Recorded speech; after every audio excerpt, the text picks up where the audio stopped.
Hello guys, welcome to DrNightStare. I know you guys come here to relax and take a nap, so before we go, please hit like and subscribe. By the way, also tell me what time and where you guys listening from. Alright then.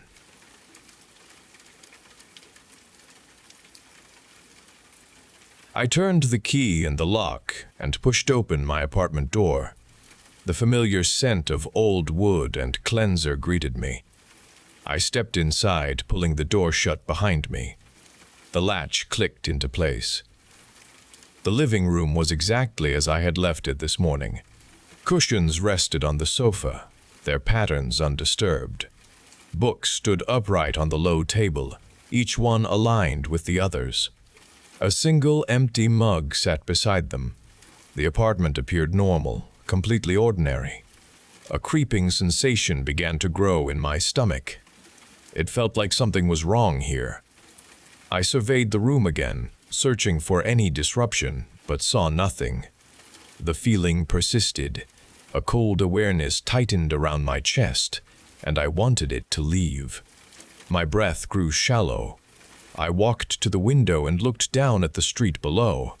Cars moved past. People hurried along the sidewalks, but the normal world outside did not ease the growing tension inside my walls. It was an irrational certainty, a quiet knowledge that something was amiss despite the visible order. I needed to push the sensation away, to ground myself in something ordinary.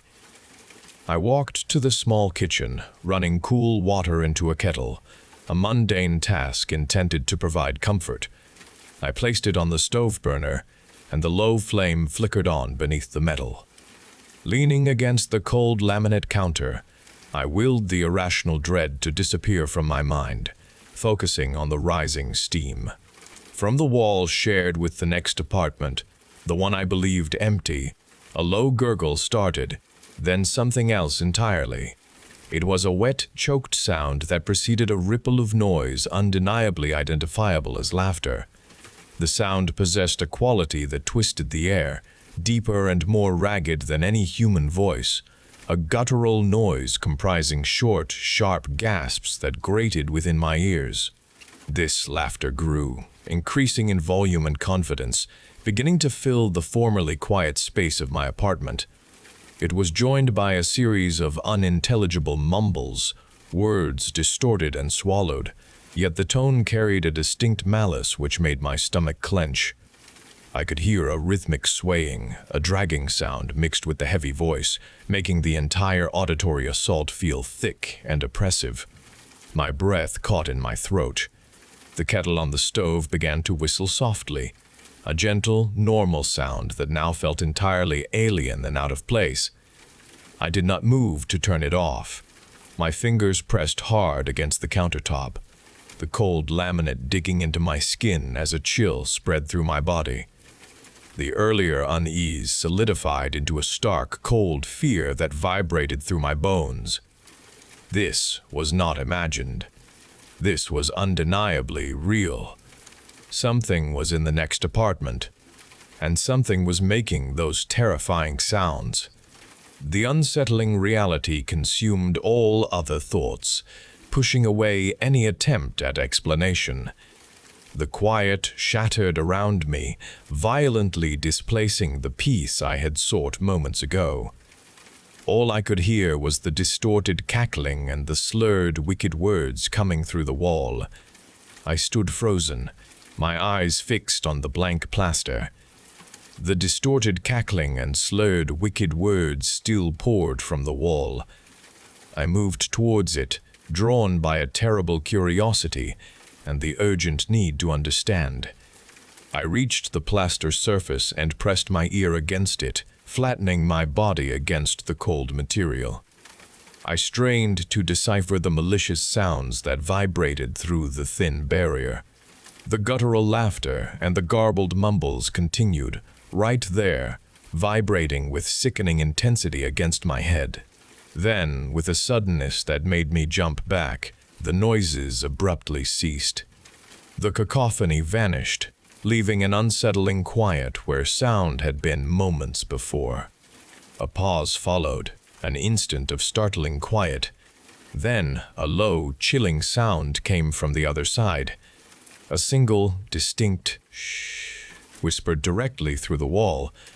It was a deliberate sound meant for me. It carried an unmistakable intent, an acknowledgement of my presence.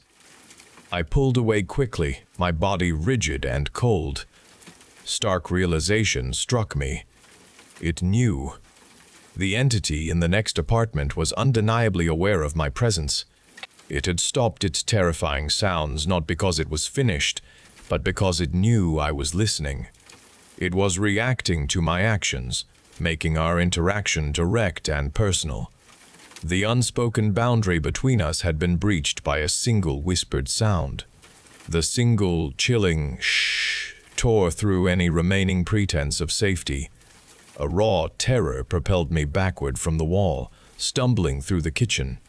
My gaze locked onto the apartment door, seeing it as the only barrier, flimsy as it seemed. I needed to reinforce it. I lunged across the living room, my legs unsteady beneath me. My hand reached for the lock. I fumbled with the deadbolt, my fingers clumsy with panic, twisting the cold metal until it clicked into place. The click of the lock was overshadowed by a new sound from the shared wall. Rapid, heavy footsteps began, undeniably purposeful. They sounded like someone running, not shuffling, thudding through the adjacent space. Each impact vibrated through the floorboards, a relentless rhythm heading directly towards my door. I pressed myself against the door, my breathing shallow, my ears straining for any detail.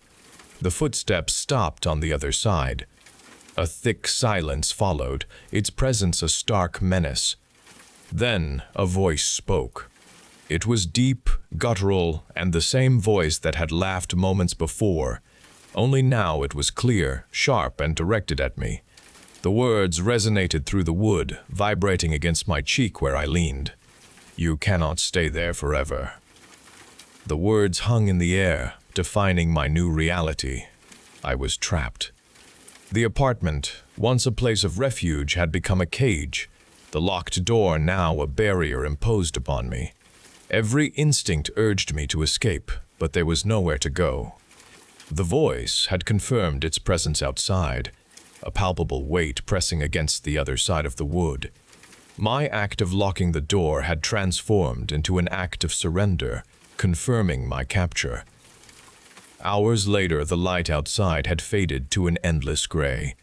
My phone lay shattered on the floor, its screen a spiderweb of dead pixels, a casualty of my trembling hands earlier when I had tried to dial for help. I sat pressed against the furthest wall of the living room, listening. The taunts from the other side of my door had changed. No longer explicit words, they were now insidious.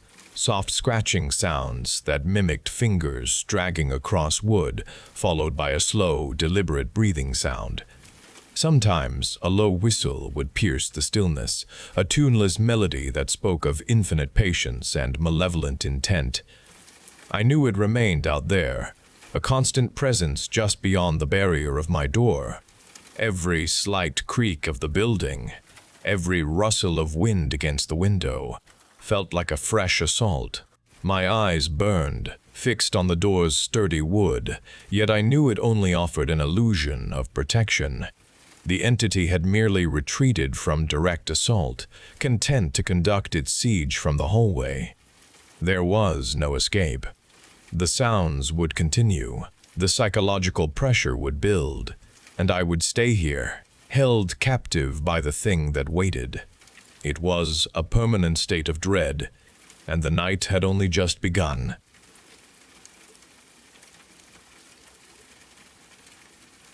Christmas Eve had settled over the town, cold air filling the spaces. I pulled my coat tighter as Matt pushed our overloaded cart through the grocery store doors. A bell chimed above us, its drawn-out sound deep and mournful, echoing too long through the store. Mab turned to me, his smile wide and bright, though his eyes looked strained and fixed. He squeezed my hand. I felt a warning in his touch. Back inside our warm house, the familiar quiet enveloped us. Matt put away the last of the groceries while I started sorting through the mail on the kitchen table. My fingers brushed against something solid beneath a stack of flyers. I pulled out a small parcel wrapped in brown paper. I did not remember buying it. It was no postal delivery I expected. A soft warmth radiated from it, making my palm tingle. The paper glowed with a steady light from within. A message was scrawled crudely on the paper. T-O-R-A-A. Open last. A strange chill ran down my spine, despite the parcel's warmth. This unexpected package, glowing softly on our kitchen table, ended the peaceful evening, suggesting a presence we had not invited. A single drawn-out note from the doorbell cut through the quiet. I moved toward the door. I pulled back the curtain on the sidelight. A tall figure stood on our porch against the streetlights, its form still. Its face was a pale blur under the deep hood of its coat. The figure held a large sack, dark fabric, draped over its arm. I saw no breath misting from it in the cold air. I heard no sound from it at all. Matt appeared beside me, his hand finding my arm. He looked at the figure, then at me, then back to the figure. With a slow, deliberate motion, the figure bent down. A severed hand, clad in a red mitten, slid through the letterbox. Crimson stains soaked the knit fabric. The hand fell onto our doormat with a wet thud. I gasped. A choked sound caught in my throat. Matt stared, his face draining of all color. Horror seized us. Disbelief held us fixed to the spot, unable to move, unable to speak. I pulled my phone from my pocket, my fingers trembling. I tried to dial for help. The screen showed no service, a stark message confirming our isolation. Matt lifted his own phone. He stared at the blank signal icon, his face collapsing. No escape existed through any digital line. Then my phone screen flickered. The display changed from the "no service" message. It showed a live feed of our kitchen, capturing Matt and me. We stood there, frozen in terror, our wide eyes reflected on the small screen. The camera angle was low, intimate, as if someone held it close to the floor. Our home transformed from a safe haven into a place under observation. A slow realization dawned as I watched the feed. Behind us, in the video image, something else moved. A dark, slender form emerged from the corner of the screen just behind where Matt stood. It was indistinct, a wavering column of shadow, but it was there. It observed us. It watched us from within our own kitchen. Our terror deepened. Our violation felt complete. Matt stood unmoving, his eyes glued to my phone screen. His entire body was rigid. He watched the shadowy figure behind his own image in the feed. The small screen held his attention. I saw the image of us, frozen, and watched. My gaze darted from the screen to the familiar contours of our kitchen. The space around us was real. The air in the room was still and cold. No draft moved anything. A sudden, sharp tremor ran through the small brown parcel on the kitchen table. The paper moved, a ripple spreading across its surface.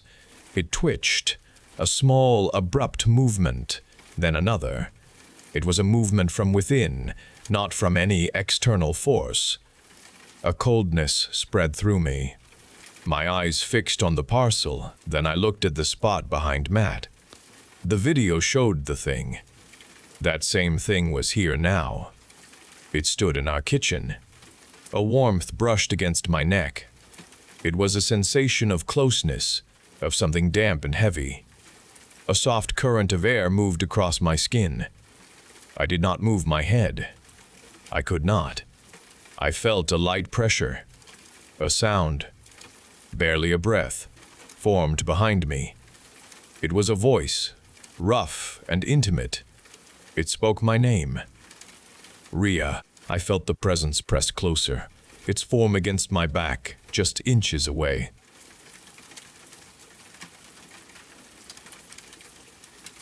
I sat in my living room, enveloped by the soft light of a snow-covered afternoon outside.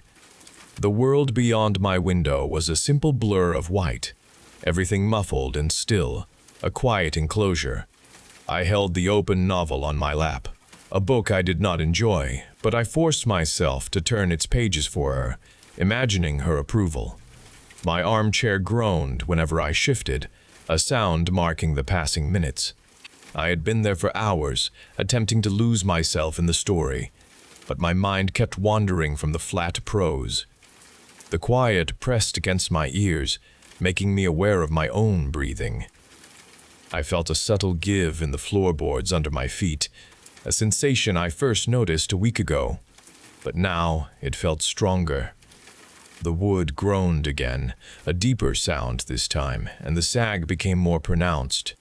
Then an unpleasant smell rose from the floorboards, clinging to the air, pulling my focus away from the dull plot with a growing unease. I understood the source of the sag and the smell now, for they were a month old, maybe more. I knew what lay beneath, a body I had put there myself, tucked into the cold dirt of the crawl space. The wood groaned again, a different note, pulling me from my useless book. My heart sped up with a frantic pulse against my ribs, and I could not let her find this, not now and not ever. I stood up, pushing the novel onto the armchair.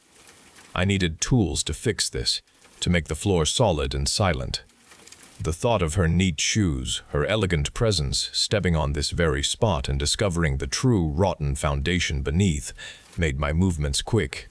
I found my tool bag by the coat rack, pulling out a claw hammer and a handful of screws. Back in the living room, I knelt, pressing my ear to the floor, trying to pinpoint the source of the persistent smell.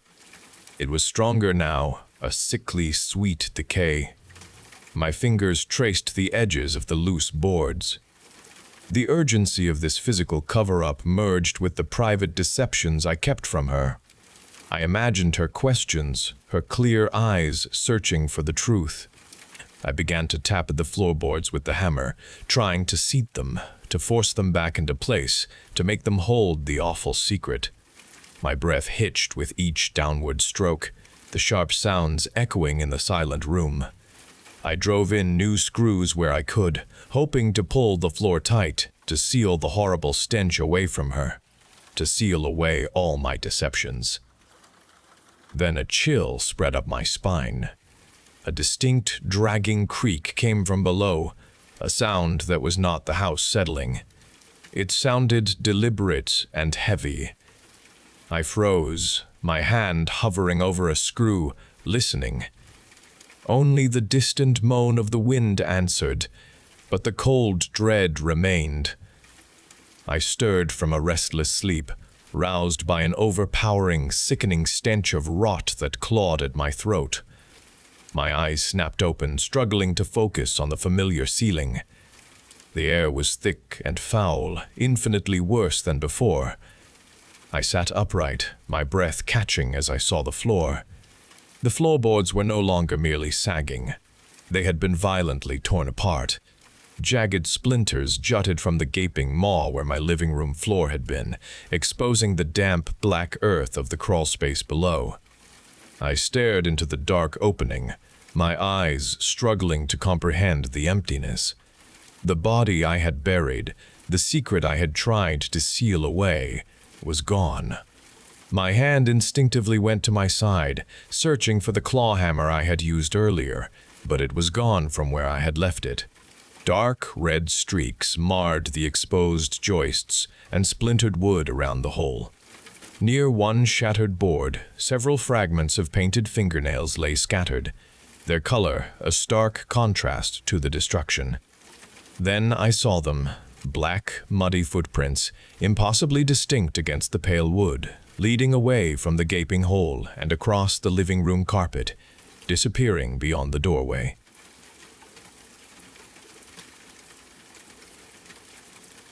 We tethered ourselves to the rock face, stepping into the mouth of the cavern. Our boots felt lighter, the familiar weight gone from our steps. Sergeant Hansel checked his equipment, his movements almost buoyant in the reduced gravity. Mark adjusted his harness, a genuine smile touching his lips. He muttered that this was unlike anything he had ever seen, The geological surveys had barely prepared us for this anomaly in the Iranian desert. Gravity defied every expectation within the main chamber. I pushed off a rough wall, gliding effortlessly across the open space. The air felt unnaturally still, cold against my exposed skin. We drifted slowly towards the deepest section. The beams from our headlamps cut through the impenetrable darkness, revealing bizarre, twisted rock formations. Then I saw the markings. They were not natural erosion. Intricate lines covered the stone, patterns repeating in a script unlike any known ancient language. Dust coated the floor in a thick, uniform layer. No disturbances marred its surface. It appeared untouched by time or movement. A cold dread settled deep within me. This was more than just an anomaly. The space felt inherently wrong, carrying a vast, watching presence. We moved deeper into the cavern, the glowing script on the walls intensifying. Mark reached ahead of us, his gaze fixed on a section of rock pulsating with a warm light. It was a door, perhaps, radiating a power that made the air prickle against my skin. Mark stepped closer, his hand reaching out. A tremor shook the ground, not geological but an internal vibration that resonated through my bones. Mark gasped, his eyes widening with a terror not his own. Then he collapsed. I lunged forward, catching him before he hit the rock. His body convulsed in my arms, a growl tearing from his throat, completely unlike his voice. He thrashed with strength that overcame our grip, tearing free, his eyes now vacant, pupils blown wide. He lunged at Private Jenkins, his fist connecting with a crack against the side of Jenkins' helmet. Jenkins staggered, falling back into the rocky wall. Mark began to speak, not in English but in a guttural tongue, a torrent of sharp, clicking sounds that grated on my ears. Sergeant Hansel moved with precision, tackling Mark to the ground. It took both of us to restrain him, his overwhelming strength making the task difficult, his struggles fierce. We managed to secure his limbs with emergency restraints, pinning him against the floor, watching his rigid body for any further movement. Hours later, the tremors subsided, leaving a chill in the air. Mark stirred, his eyes fluttering open, blinking against the headlamp beams. He looked around the space, confusion clouding his face. His gaze drifted to his secured wrists, then to the expressions of the remaining team members. "What happened?"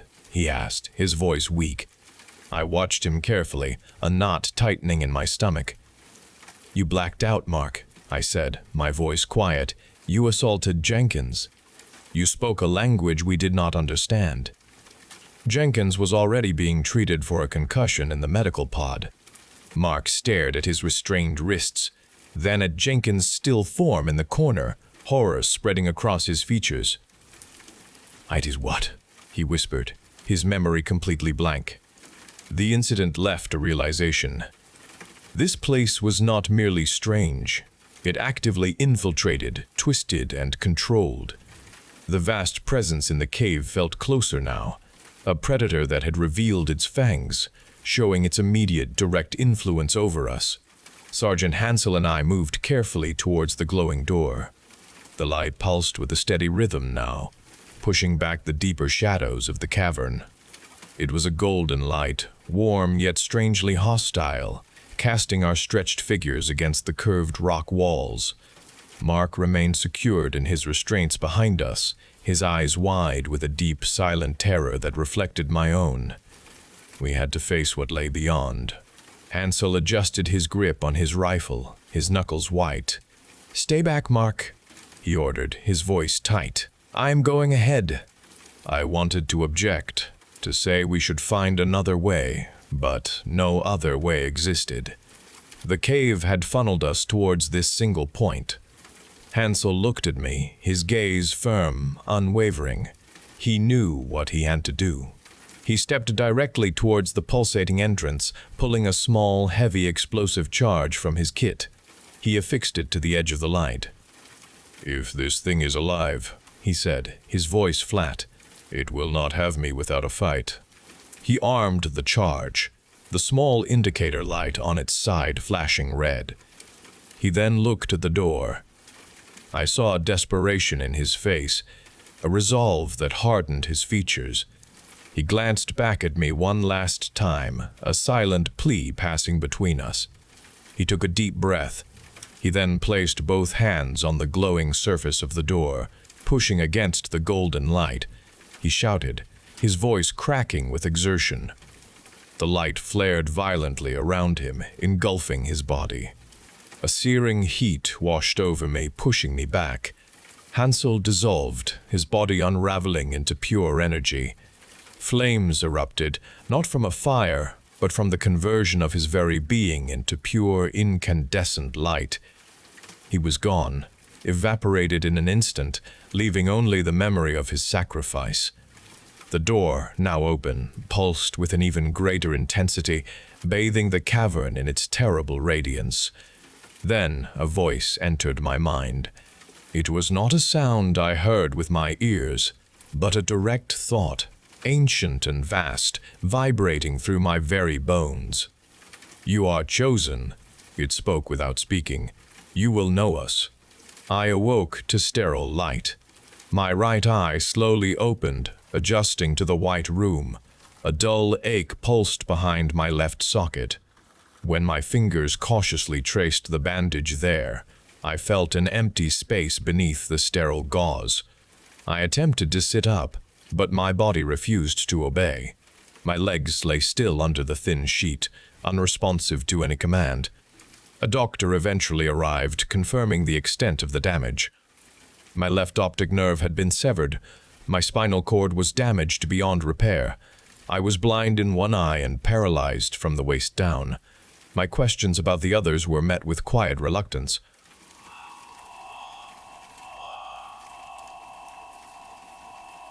The rest of the team, they were all gone. The medical staff offered no explanations, only a vague assurance that I was safe. The infirmary isolated me. I was meant to mend within its quiet walls. Yet my body was broken. My mind was filled with fractured images, crashing together without order. The glowing door, Hansel's incandescent end, the ancient voice, all replayed relentlessly in my thoughts. There was no escape from those vivid, terrible recollections. Then the compulsion began.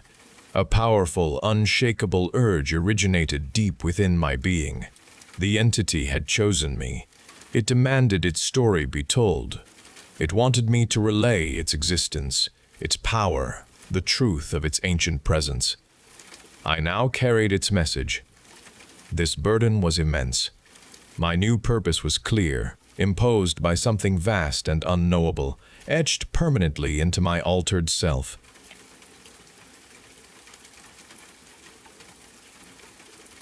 The red velvet suit felt familiar, heavy and scratchy against my skin after hours of duty. Each morning began with the practiced smile and the booming ho ho ho. I knew the performance by heart. Children arrived on my lap with wishes ranging from a new gaming console to a puppy or even a visit with a faraway parent. I listened to their voices, some shy, some boisterous, some filled with genuine hope for impossible things. A part of me remembered being that hopeful, sitting on a different Santa's knee years ago. It brought a quiet ache, a sense of what was lost and what remained. Their trust in the magic was infectious, a bright spot in the long shifts leading up to Christmas Eve. I offered a kind word, a gentle nod, and a promise that Santa would do his best. The next child waited, eyes wide with anticipation. The mall was emptying now, and the overhead lights began dimming in sections. A final child stepped forward, walking quietly with deliberate steps. He wore a crisp suit, buttoned tightly, and black shoes. He climbed onto my lap without any hesitation. His small body felt stiff against the velvet. His dark eyes were still and unsettling. He looked directly into my face. His voice was low and even. "I heard my mother's cat last night," he told me. A coldness spread through my chest, and my smile felt frozen on my face. It kept scratching my furniture, so I took care of it.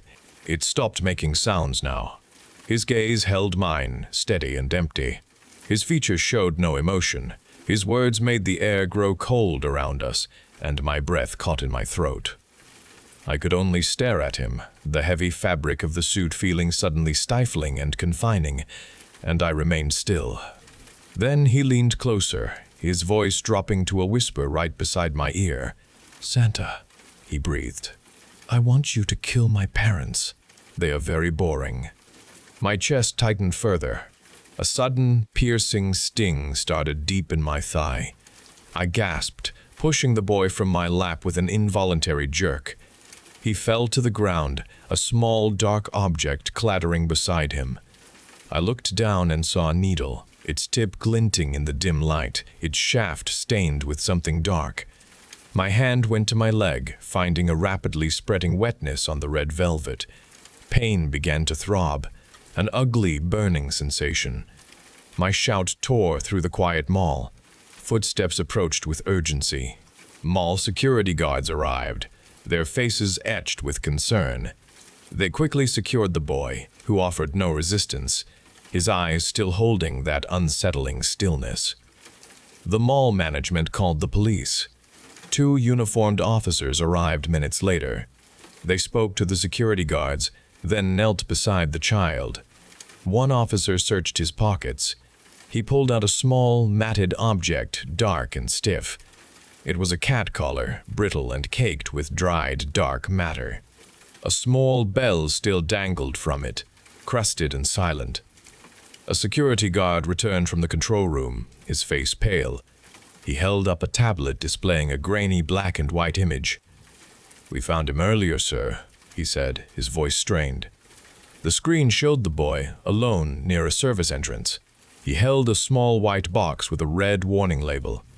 The package read, "Rat poison." The 2 police officers exchanged a glance. The air grew still with the awful truth. Everyone present stood frozen, the implication settling in with sickening weight.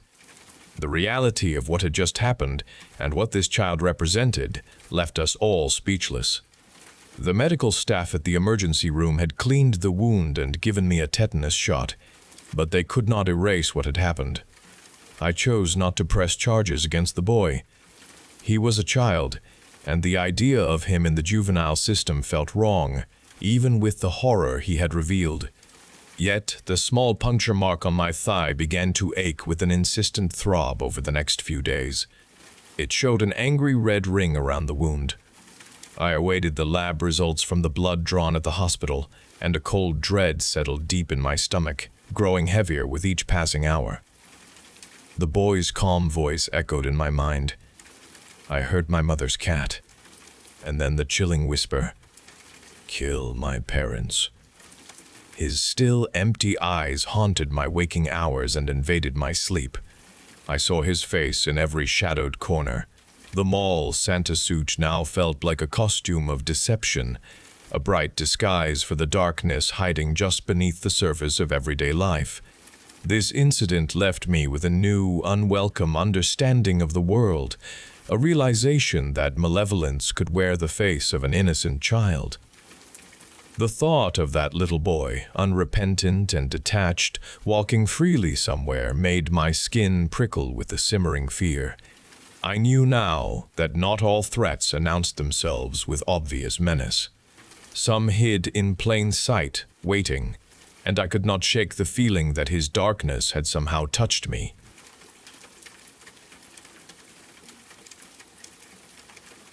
For years, I lived within these walls.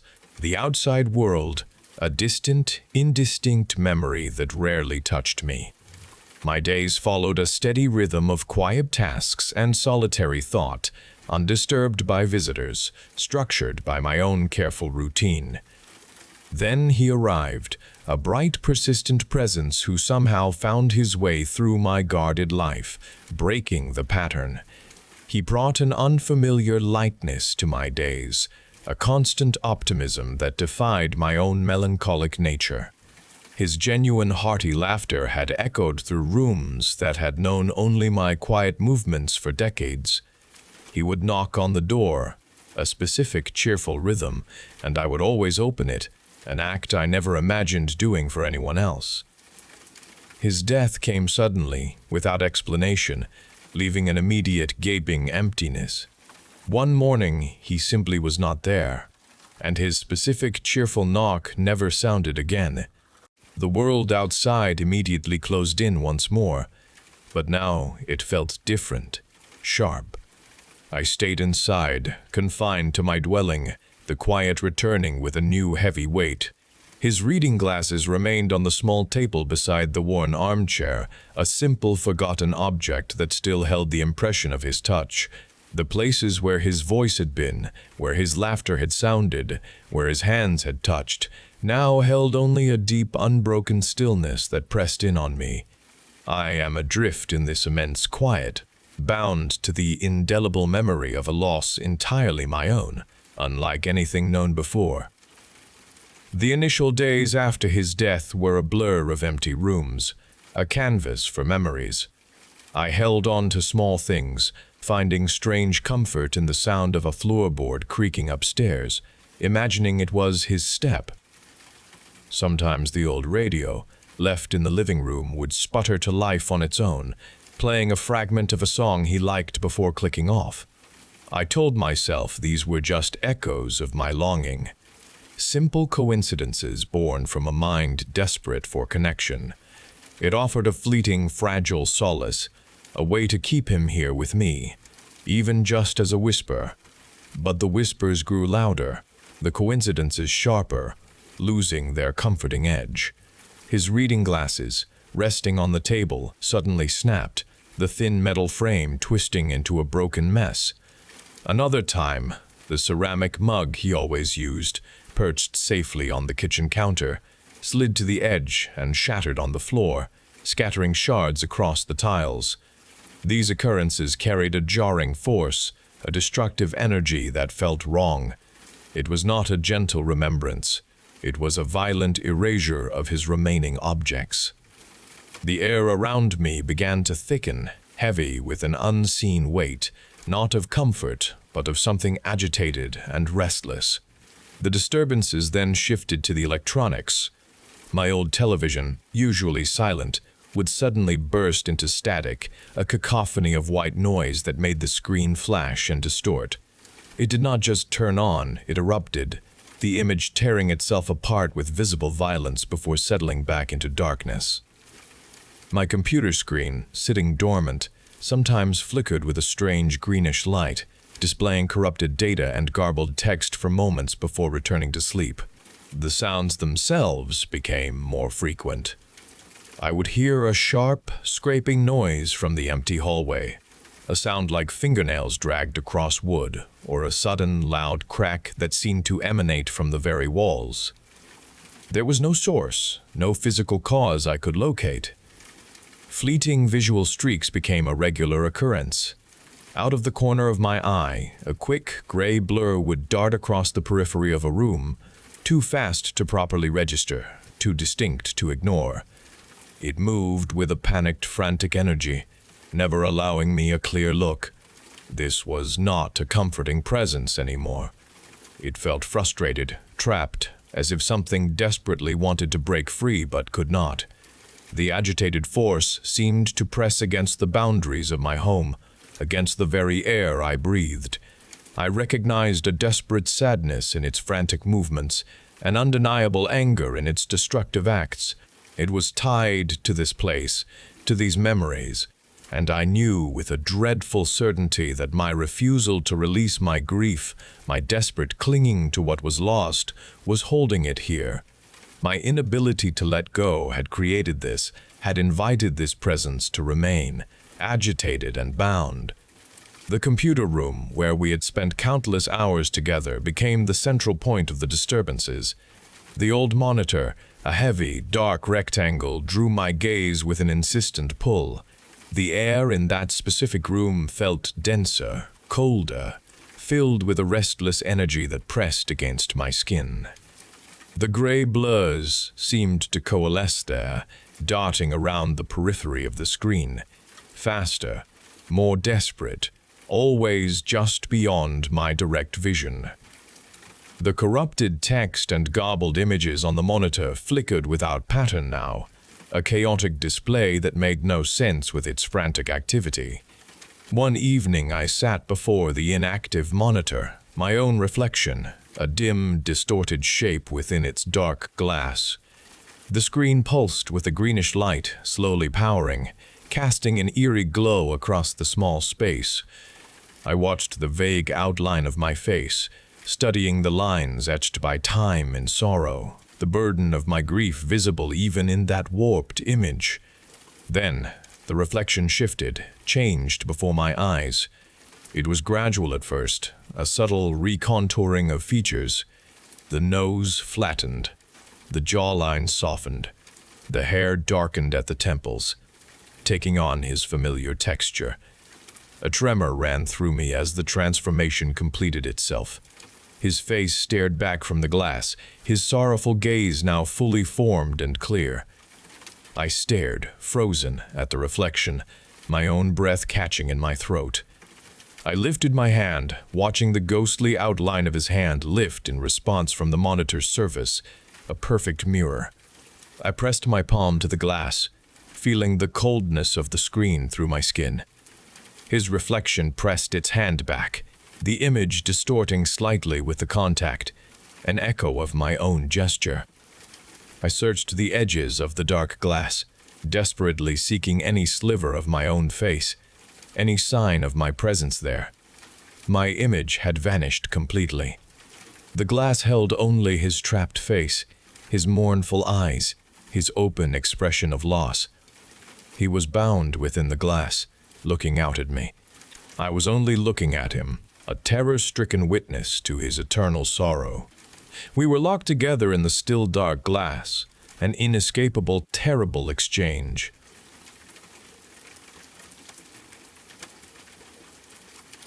Christmas Day held a special feeling, unlike any other day of the year.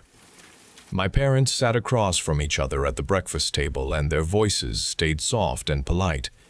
They exchanged plates of food with careful movements and offered small smiles which did not quite reach their eyes. My mother accepted a mug of cocoa from my father, and he took the butter dish she pushed towards him. They touched only when handing over a gift wrapped in bright paper. I watched them from my seat and held my breath with each soft word they spoke, sensing the careful balance of the day. This was the only day their house felt like a home where everyone belonged together, a quiet truce settling over the usual tension. The scent of pine needles and warm cinnamon filled the air from morning until dusk. We opened presents slowly, one by one, and everyone expressed thanks for their new sweaters or books.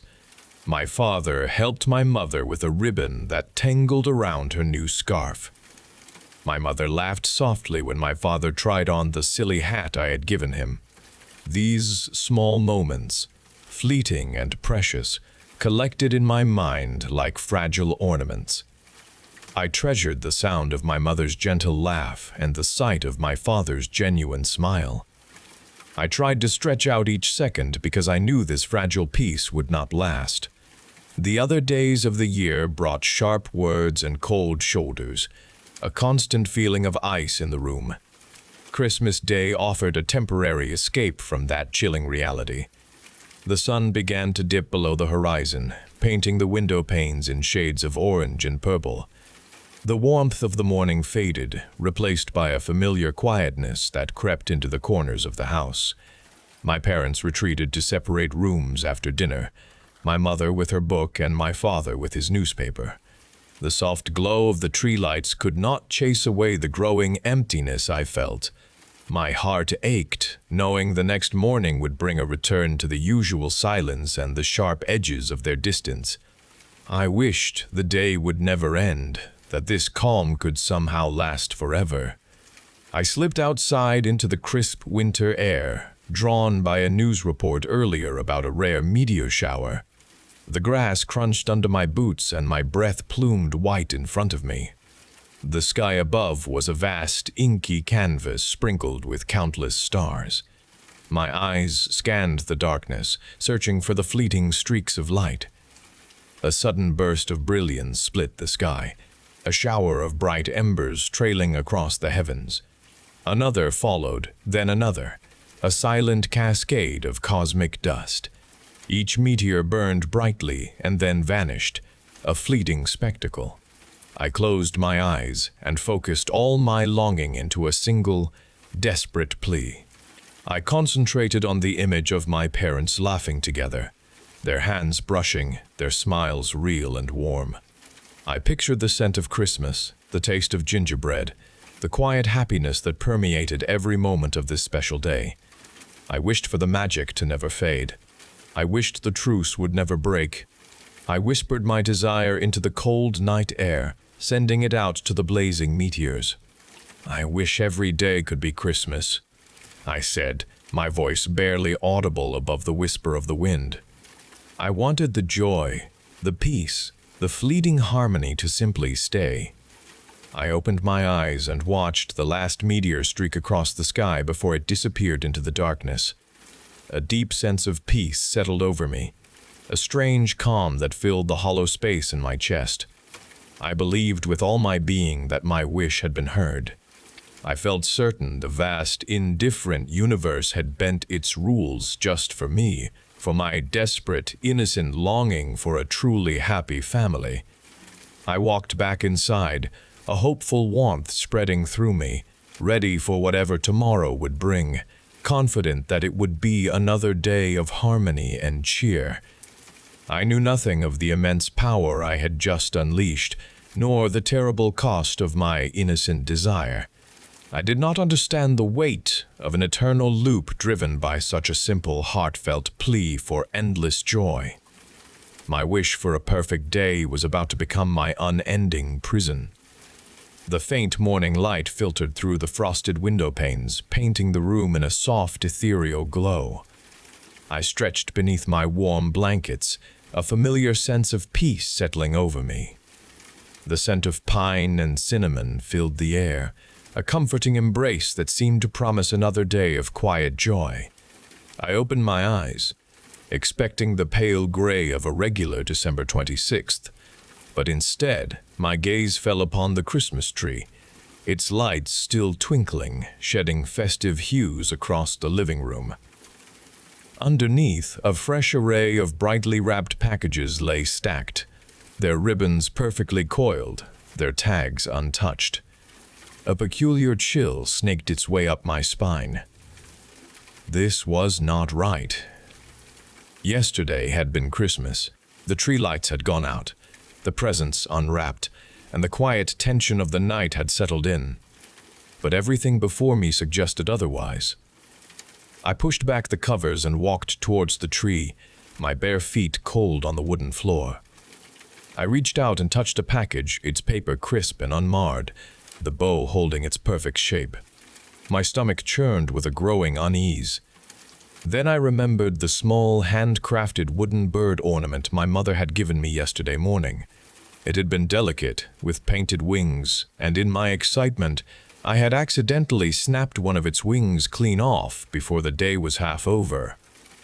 I had tucked the broken bird behind the old armchair, intending to ask my father to fix it later. My eyes darted to the armchair, half hidden in the shadows.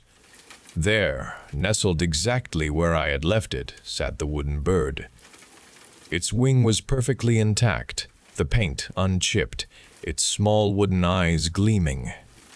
A gasp caught in my throat. The air left my lungs in a sudden rush. This was not possible.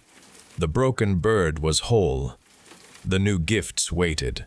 My mind reeled, grasping for an explanation, but only one terrifying truth presented itself. My wish, my desperate plea for Christmas to last forever, had been granted. The day had reset. It was December 25th again. My parents emerged from their separate rooms, dressed in the same sweaters they had worn yesterday. My mother smiled gently as she poured cocoa into my father's mug, offering it across the table with the exact gesture she had made hours earlier. My father accepted the mug, his eyes meeting hers for a brief, polite moment. They exchanged plates of food, their voices soft and careful, a perfect echo of the previous morning. They were unaware. They remembered nothing. I watched them, a silent observer in my own home, trapped in a waking dream. My heart began to pound with a frantic rhythm against my ribs. The laughter, the peace, the fleeting harmony I had so desperately wished for was here again. But it was a fragile illusion, a perfect replica built on sand. Only I carried the memory of yesterday. Only I knew the terrible secret of the loop. I sat at the breakfast table, a ghost at my own feast, suddenly and utterly alone in a world that refused to move forward. The warmth of the day felt like a cruel deception, and the harmony of my parents' soft voices was a jarring, discordant note to my singular, isolated awareness. The endless repetition of the day began to stretch my perception of time beyond any human measure, blurring the distinction between moments and decades. My own reflection changed in the polished surfaces of the dining room table and the frosted window panes. Lines deepened around my eyes and mouth. My hair thinned, becoming dull and gray with each passing Christmas morning. My parents remained ageless, forever caught in the fragile truce of December 25th, perfect in their unchanging forms. Yet, their interactions decayed. Their polite smiles held no warmth for each other now. Their voices, though soft, carried a deeper undercurrent of weariness and quiet resignation. My mother poured cocoa for my father, her eyes focused on the mug, never meeting his gaze. He took the butter dish she offered, his hand brushing the ceramic without acknowledging her presence. A vast, unspoken emptiness grew between them with every shared meal, every unwrapped gift, every forced moment of manufactured peace. I watched the decay, a silent, helpless witness to the slow death of their affection, trapped within the very day I had wished into existence. The initial joy of the loop had long since evaporated, replaced by a hollow ache, a deep loneliness that gnawed at my spirit. I lived countless Christmases, each one a mirror of the last, yet each one somehow colder than the one before, slowly stripping away the vibrancy of the world. I tried to break the loop, my attempts growing more desperate and destructive with each cycle. I screamed at them, demanding they acknowledge the truth, but they simply looked at me with blank, bewildered expressions before continuing their rehearsed conversation, as if I had spoken no words at all. Their unresponsiveness became another layer of my torment, solidifying my isolation. I smashed every ornament on the tree, tore apart the carefully wrapped gifts, and overturned the dinner table, sending food and china crashing to the floor in a desperate effort to create a lasting disruption. I burned the tree in the yard. I defaced family photos. I tried to speak of future events, of past memories, anything to jolt them from their eternal present. The next morning, I always awoke to a perfectly adorned tree, pristine gifts, and a freshly set table. My parents began their day with their unwavering routine, their memories wiped clean of my rage, their peace unbroken by my despair. I tried leaving the house, walking for hours in the snow, only to find myself waking in my bed again, the sun rising on another December 25th. The world outside the house refused to hold any change I imposed upon it. One particularly destructive morning, after I had ripped the Christmas tree from its stand and dragged it out into the snow, the creature first appeared. It stood in the front yard, close to where the tree now lay. It was a snowman, twisted and malformed. Its body was lumpy, disproportionate. A single black stone served as one eye, reflecting the gray sky with a dull, malevolent sheen. The space for the other eye was a hollow, empty socket, a dark void that absorbed the light. its twig arms extended from its sides at odd, unnatural angles. Its presence felt cold, not just the chill of snow, but an unnatural deep cold that seeped into my bones. It was a solid manifestation of the wish's curse, standing perfectly still, watching me with an unwavering gaze. I retreated inside, my heart hammering against my ribs, a cold dread clinging to me. The next morning, the snowman was gone from the yard. I tried to ignore it, to pretend it was a figment of my fraying mind, a symptom of the isolation and the endless repetition. But after every subsequent attempt to shatter the illusion of the day by setting fire to a present or simply refusing to speak, it reappeared. Each time, its placement felt deliberate. Sometimes it stood by the window, its single eye fixed on me through the glass, its gaze feeling heavy and suffocating, observing every move I made. Other times, it waited outside the front door, blocking my exit with its grotesque form, forcing me to remain indoors, a silent, unmoving guard. It grew larger with each appearance, its lumpy body swelling, its features becoming more defined, more menacing. Its snow seemed harder, its edges sharper, as if it were compacting into something more permanent, more real. Sometimes I imagined an unsettling sound emanating from its core, though I told myself it was only the blood rushing in my ears. It never spoke.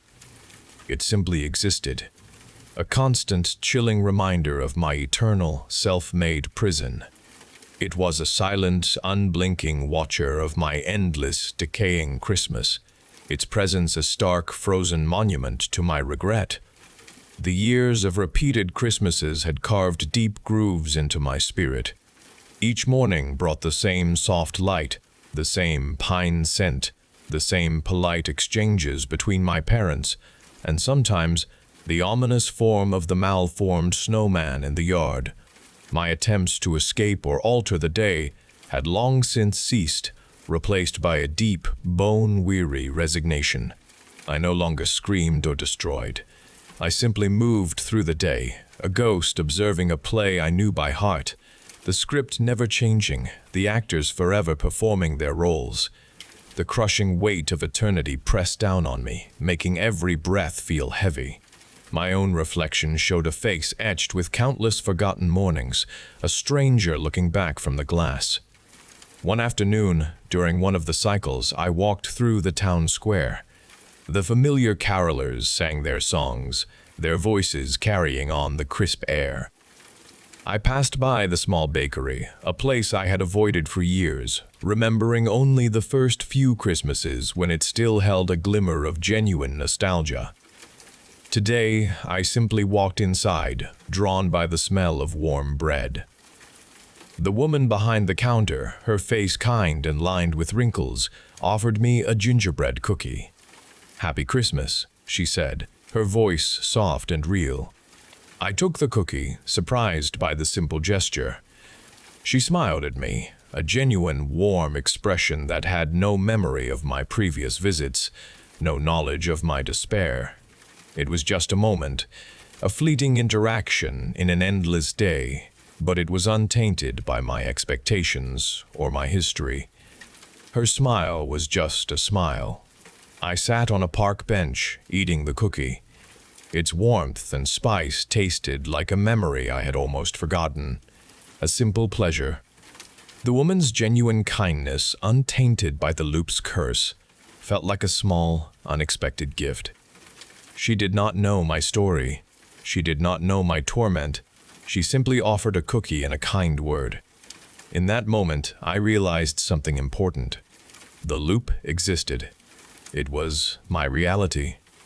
My endless Christmas was not going to break because I raged against it, nor because I begged. It would simply continue. But perhaps the way I experienced it could change. I had spent so long fighting the loop, trying to break free, that I had forgotten how to simply live within it. My focus had been entirely on what was wrong, on what I had lost, on what I could not change. I decided to look for moments of beauty, however small. I began to watch my parents more closely, not for signs of decay, but for the rare, fleeting moments of connection that still occasionally sparked between them, remnants of the love they once shared. My mother would hum a forgotten carol as she tidied the living room. My father would offer a quiet word of thanks for his cocoa. I started to appreciate the delicate patterns of frost on the window panes, the way the light caught the tinsel on the tree, the simple warmth of a blanket on a cold day. These were not grand changes, but they were my own. They were choices I made, not reactions to my prison. I chose to see the day's quiet beauty instead of its crushing repetition. I chose to find small joys, even if they reset with the dawn. As my focus shifted, as I began to embrace these small self-chosen pockets of happiness, a subtle change occurred. The malformed snowman, which had been a constant, chilling sentinel in my yard, simply stopped appearing. I noticed its absence first one morning, then the next. I looked for it by the window, by the door, in the exact spot where I had last seen it. But it was gone. Its grotesque form, its single watching eye, its menacing presence, vanished as completely as if it had never been. No melting snow remained, no lingering cold. It was simply not there.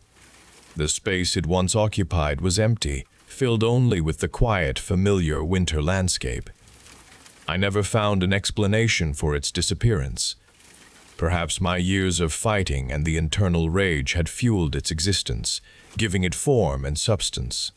Perhaps my shift in perspective, my quiet acceptance of the loop, had simply dissolved its power. Or maybe the loop itself had changed, a subtle adjustment to its supernatural mechanics, now that my desperate wish for endless joy was no longer intertwined with such profound despair. The truth remained undefined, another mystery in an existence built on paradox. The loop continued, a perfect, unchanging Christmas day, but it felt different now.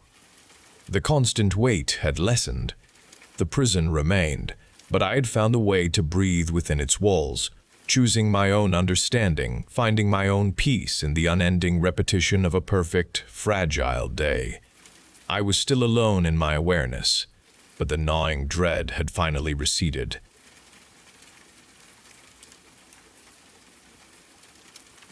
I felt the cold floor, a constant presence, a hard surface that pulled warmth from my bones. I stopped marking the days on the wall early on because the effort felt useless, and the passage of time became an enemy I could not fight. Hunger was a dull, persistent ache in my gut, occasionally sharpening to a frantic clawing before receding again into numbing emptiness. Each morning offered no relief, only a fresh beginning to the same endless waiting. Hope had been strong at first, but it steadily weakened under the unrelenting pressure of the cell. It disappeared slowly inside me, leaving only emptiness in my chest. He came when he wanted, his footsteps echoing long before he appeared in the doorway. His words were never harsh shouts, but a low, even murmur that spoke of my progress or the lesson I needed to learn. He called me a student, spoke of the importance of patience, and smiled with his eyes. His gaze held a particular chilling expectation, a satisfaction that sank deep into my spirit. I hated his voice, and its steady rhythm became a deliberate torture. I tried to focus on the imperfections of the stone walls, tracing the cracks with my eyes, anything to escape the sheer weight of his presence. His cryptic pronouncements became a relentless psychological weapon, twisting my thoughts until I questioned what was real. The true torment was the lack of other sounds, the complete absence of human noise outside my own ragged breath. I heard the occasional drip of water somewhere beyond the walls, sometimes a scuttling sound, but no voices, no distant cries, nothing to remind me of the outside world. This isolation began to twist my thoughts. I started talking to myself, whispering names, recounting trivial details from my old life, just to fill the vast emptiness around me. My voice sounded alien, thin and reedy in the confines of the cell. I worried my words were losing their meaning, becoming mere sounds without true thought behind them. I tried to remember faces, to reconstruct conversations, but the images blurred, the voices faded. My own identity felt like something slipping through my grasp. Who was Emily without her history, without her connections? I felt myself diminish, becoming only a collection of reactions to the cold, to the hunger, to the terror of his footsteps. My mind began to come apart, its structure breaking down with each passing moment. I clung to memories of simple things, the smell of rain, the warmth of sun on my skin, the taste of real food. Those thoughts became my last defense against utter dissolution, a desperate attempt to hold on to anything real, anything that still made me Emily. I knew the battle was a losing one, but I fought anyway, a desperate, losing fight against the approaching madness. The nights in my cell always held a particular kind of emptiness. I had learned to accept the absolute lack of any sounds beyond my own body. One night, a different sort of sound broke through that vast quiet. It was a subtle scratching, a soft abrasion against stone, coming from somewhere deep within the wall beside my cot. I dismissed it quickly as a product of my frayed nerves. My mind often played tricks, conjuring up phantom whispers or shadows in the corners of my vision. This was just another manifestation of my unraveling sanity, I told myself. The hunger, the isolation, the constant fear, they all worked to erode my grip on what was real. The scratching returned the next night, and again the night after. It was barely there, a sound so soft it felt almost imagined, but it was persistent. It had a rhythm now, not a regular beat, but a series of quick furtive scrapes followed by long pauses, then another flurry. I pressed my ear against the cold stone, trying to pinpoint its source. It seemed to come from deeper than just the surface, originating from within the thick structure itself. My heart began to beat faster. It was too specific, too deliberate to be a trick of my mind. My ears strained, trying to interpret the whispers of the wall. I tried to rationalize it away. The sounds did not suggest a creature foraging for food. They remained centered in one area, a small section of the wall to my left. The intensity would sometimes change, a frantic burst followed by a weak, dragging scrape. This suggested something else entirely. A cold dread started to settle in my stomach, different from the constant fear of my captor. This dread felt older. It was primal. The scratching became an insistent presence during the nights. It permeated the stone, seeped into my awareness, demanding my attention.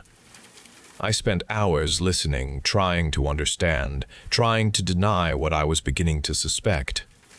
The sound conveyed a struggle, a desperate effort. It was a series of small, repetitive actions, each one a tiny act of will. What could be making such a sound with such persistence from within the solid walls? The implications began to form in my fractured thoughts, horrifying possibilities that stretched beyond the confines of my own torment. I was not alone here. Someone else was trying to communicate, or perhaps someone else was also trapped, performing their own futile, desperate battle in the hidden spaces around me. The idea was chilling, turning my isolated cell into just one part of a larger, darker structure. I sat hunched against the rough stone, straining my ears for the barely perceptible scratching, when his footsteps finally echoed down the long, narrow corridor. This time, their rhythm was different, quicker, lighter, filled with an unmistakable energy I had not heard from him before. He stepped into the cell opening, and a wide, unsettlingly joyful smile stretched across his face. It was not the calm, knowing smile I had grown to dread over the weeks, but something sharper, more eager, a look that spoke of a dark pleasure. His eyes glittered with an unsettling brightness as they met mine, locking me in his gaze, and my stomach muscles tightened into a hard knot, a cold fear instantly replacing the consistent, dull ache of dread. He did not speak of my lesson today. He did not ask about my progress in enduring hunger or isolation. He simply stood there, watching me intently, his unsettling smile unwavering. His head tilted slightly to one side. "You have been listening," he said, his voice a low, almost playful purr that sent a tremor through my chest. "Listening to our friends in the walls, haven't you, Emily?" A cold wave of certainty washed over me, confirming my most terrible, unvoiced fear. He knew about the sounds. He had known all along about the subtle scratching, about my desperate attempts to decipher its meaning. He had simply allowed me to listen, allowed the suspicion to grow, allowed the horror to take root, insidious, in my fractured mind. "They are quite persistent, aren't they?" he continued, stepping further into the small cell, his gaze never leaving my face. "But persistence, Emily, does not always lead to freedom. Sometimes it merely confirms one's inability to learn the fundamental truths of their situation." He stopped directly before me, his presence a suffocating weight in the already cramped space, his eyes still shining with that disturbing, feverish excitement. "They are others, Emily. Many others." My breath hitched in my throat. A dry, rasping gasp caught in my chest. The word hung in the air between us, heavy and terrible, an invisible accusation. They are the ones who did not learn their place. They are the ones who believed they could fight, or scream, or claw their way out of their designated spaces. A misguided hope, wouldn't you agree? He chuckled, a soft, dry sound that grated against my ears, stripping away my composure. "But they serve a purpose, these recalcitrant students. They teach us the consequences of defiance. They remind us of what happens when we do not accept the lessons offered with grace and understanding." He paused, letting his chilling words sink into the oppressive air between us, letting the horrifying image of those others solidify in my mind, their unseen struggles vivid. He then reached out, his index finger slowly tracing a path across my cheek, from my temple down to my jawline. His touch was light, yet it sent shivers of utter revulsion through my entire body, a deeper, more visceral chill than the cold stone beneath me. "You are so close to understanding, Emily. So very close to joining their assembly. We would not want you to repeat their mistakes, would we? We want you to be a quick study, to show your gratitude for the opportunity to improve yourself." The full implication hit me with the force of a physical blow, stealing the air from my lungs. I was not just a lone prisoner in this cold, miserable cell. I was one of many, a member of a horrifying, unseen collection, destined to become another persistent scratcher in the wall if I failed to comply with his insidious demands. My immediate torment was merely a preliminary stage, a preparation for a fate that stretched far beyond my individual suffering. The thought of being reduced to a disembodied, futile struggle within the very structure of this monstrous place, just like the others, twisted my gut with a fresh wave of terror. My world, already small and impossibly confined, suddenly expanded into an abyss of collective, hidden agony. His smile widened then, a true predator's smile, as he read the dawning horror in my eyes. He had confirmed my fears, and in doing so, he had created an even greater, more encompassing terror. The walls around me, once a simple barrier to the outside world, now became a horrifying shared cage. He stood for another long moment, his smile lingering, a promise of deeper torment, before he turned and walked away. His footsteps faded down the corridor, leaving behind an oppressive stillness that now felt heavier with the knowledge of others. I sat motionless, my body rigid, the cold sweat drying on my skin. My mind was filled with the unseen struggle. The truth had been spoken, and it settled into the marrow of my bones, a cold, unshakable certainty. I was not alone here. My suffering was part of a larger, horrifying collection. A sharp clang ripped through the quiet. The heavy metal door to my cell, locked from the outside, burst inward, striking the stone wall with a dull thud. I flinched, my eyes snapping to the opening. Framed in the stark light of the corridor stood a woman. Her hair was a tangled mess matted with grime and stuck to her face.